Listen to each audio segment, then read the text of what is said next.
Okay, now let's move on to our next topic, which is globalization of the region. And before now, let me introduce myself. My name is Lamar Russo, and my friends call me Lam. And so let's give a brief introduction about globalization and the region. So I what is globalization again? Globalization means the interconnectedness of different nations and dependency of a country to another country. Yeah, thank you so much, guys. And then what is the region again? The region is a complex system wherein it can influence both individuals and societies. Yeah, so globalization is the connection between two states or iba't ibang bansa. And dahil dito is mas madali na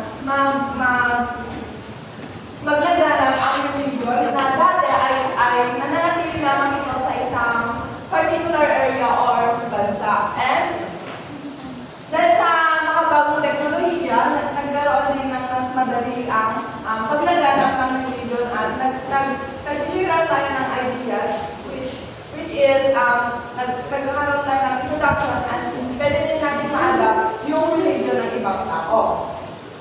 Sa halimbawa na lang ito, ang Christianismo, Buddhismo ay dati ay nandun lang sila sa particular area, and then but because of globalization of religion is na-adapt na ng iba't ibang tao, and then nag-spread na sa iba't ibang panig ng mundo.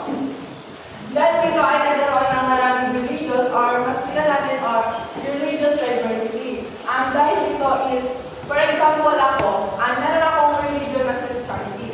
And then, pumunta ako sa isang lugar which is iba rin yung religion nila. So ako, pwede kong ma-introduce yung religion ko at the same time is pwede nila akong maapektuhan doon sa religion ng iba. At ayun ay maaaring positive or negative ang globalization of religion.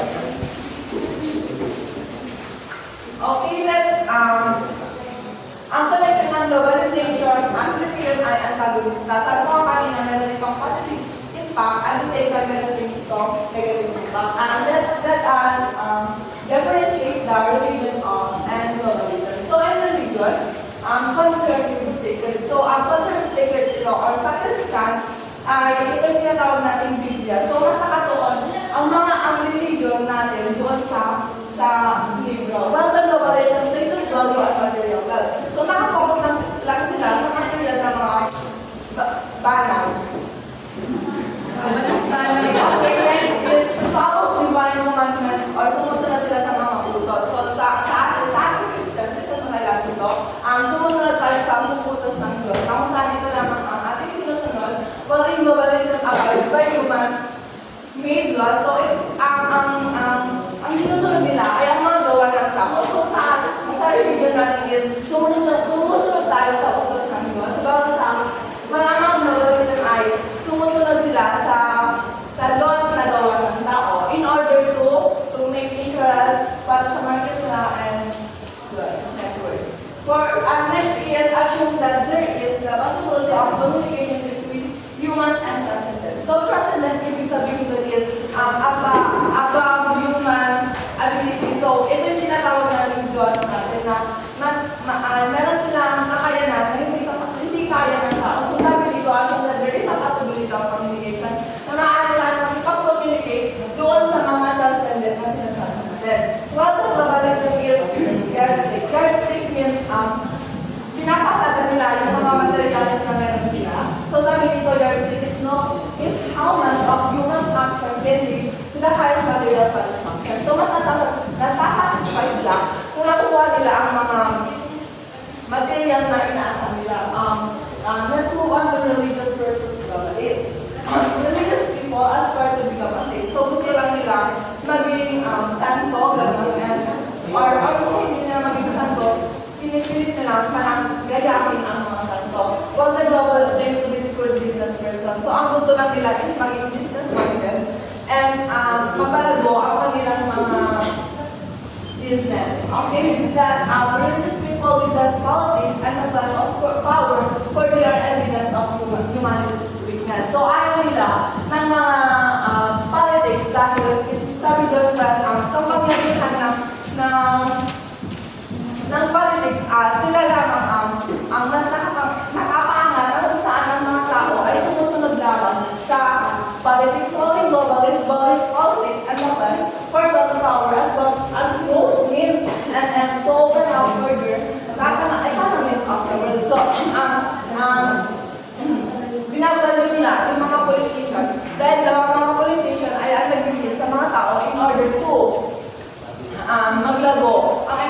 ideolohiya nila.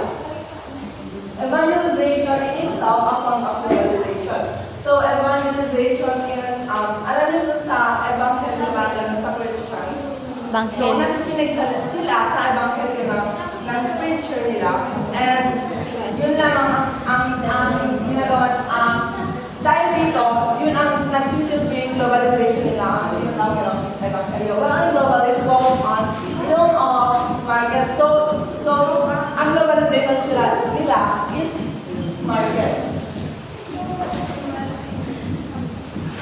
And then, ang religion din ang nagsisilbi or ang isa sa mga factor na hidwaan ng mga bansa. Sasabihin ko yan bakit. Okay, now let's move on how globalization affects religious practice and belief. The first one is the spread of religious ideas. Sabi ko kanina, dahil sa globalization, madali na lang na kumalat ang mga religion sa iba't ibang panig ng bansa na dati ay doon lang sa particular area, lumalagan ito. Ang isang factor nito is the migration or ang paglipat ng mga tao sa iba't ibang lugar dito sa ating bansa or global. For example na lang dito is Christian and Buddhism. So that is, yun nga, sabi ko kanina, nandito sila sa particular area, na dito sa globalization, is na ipalaganap na ito globally at marami ng tao ang nag-a-adapt sa religion na ito. Matatandaan nyo ba yung one natin dito sa RH garden na naglaganap sila ng Christianismo or they force us to believe in Christianity for us. Yeah. So na-force tayo na believe in Christianity and that's why we are now Christian. Here, in the Lord. Okay, next one is the interfaith dialogue and interaction. Sabi ko nga kanina, nag-spread ang globalization through interaction. So ang tao, pag lumipat siya ng ibang lugar or migration, is nagkakaroon sila ng interaction. So, sa Christian and my friends is Buddhism, for some instance, nagkaroon kami ng interaction. Bahagi ko ang aking mga beliefs, nag-story na ng mga practices namin.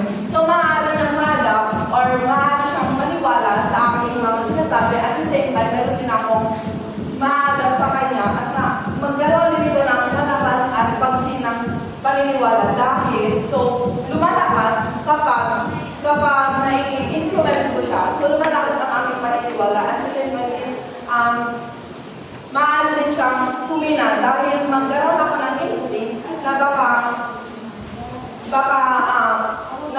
instinct na maniwala din sa kanyang belief. So, magkakaroon nito ng mahina.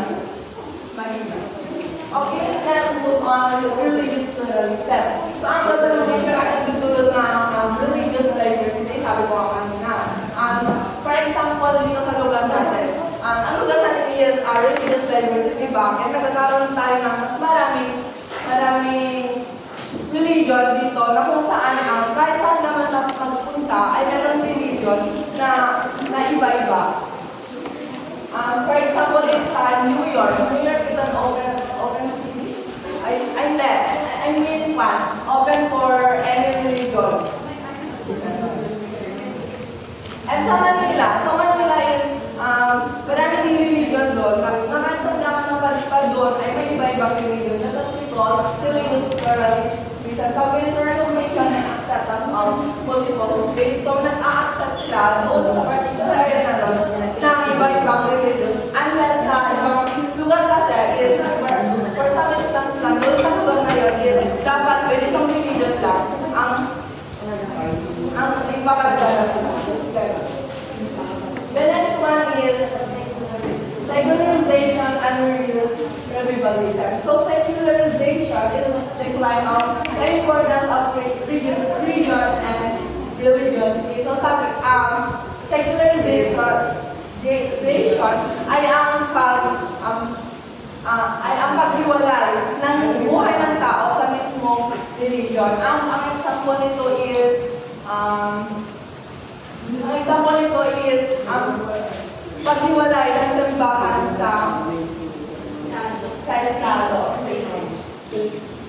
State na kung saan naililipat na ang paniniwala ng tao na instead of religion lang ay mapupunta na doon sa state at magkakaroon sila ng iba't ibang laws na dati ay basta ng God, ngayon ay man-religious na. Next is religious radicalism. Ang religious radicalism sa ibang globalization ay ang pagsunod sa religion. So sabi kanina, ang secularization ay ang paghiwalay ng buhay ng tao sa simbahan, while the religious radicalism ay ito, ang nag-i-increase in the importance of religion. So nananatili sila sa religion at ang tawag doon is religious radicalism. Okay, now let's move to the relationship between religion, global conflict, and global peace. So first is religion and global conflict. Sabi ko kanina, ang religion ay isa sa mga dahilan ng mga higuan ng mga bansa, lalo na sa Middle East, dyan sa West, mga universal.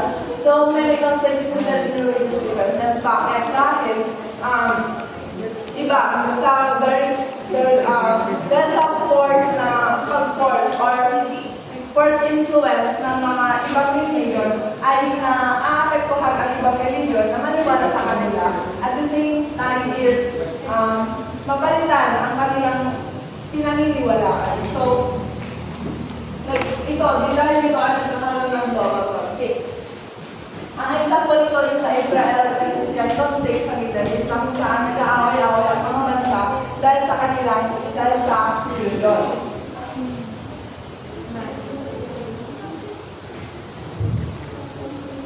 So, ang religion ay hindi lamang sa pananampalataya ng mga tao, ngunit ito rin ang nagsisilbing identity ng mga people, ng mga tao sa kanilang area.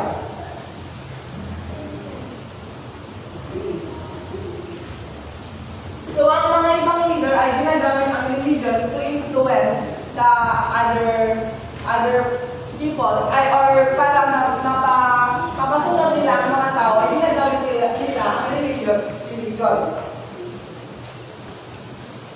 Okay, next one is Hindi bumaba yung boses mo. religion and global peace.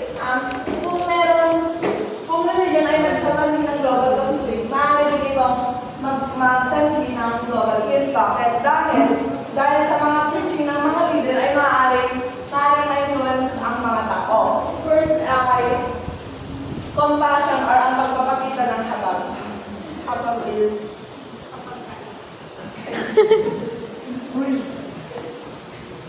so habag. Dahil dito ay maaaring Ano yung habag MC? magkaroon ng positive idea ang mga tao na kung saan is maniwala sila sa mga preaching ng mga leader sa simbahan.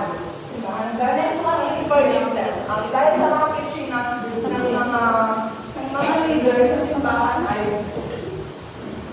maaaring natin sundin ang kanilang sinasabi. Ganon din sa pagkakasundo. So, maaaring natin isipin na dahil sa mga preaching na ito ay magkakaroon ng tayo ng peace.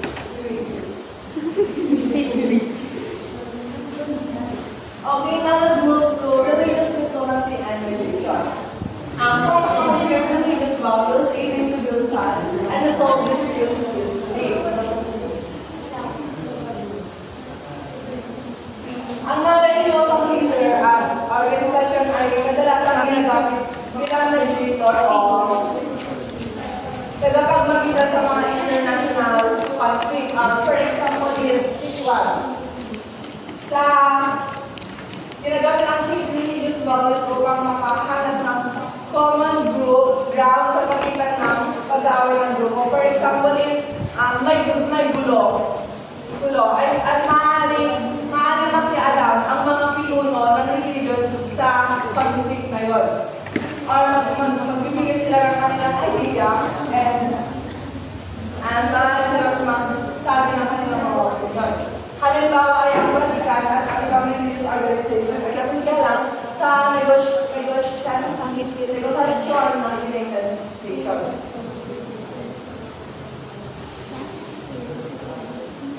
is religion and social movement.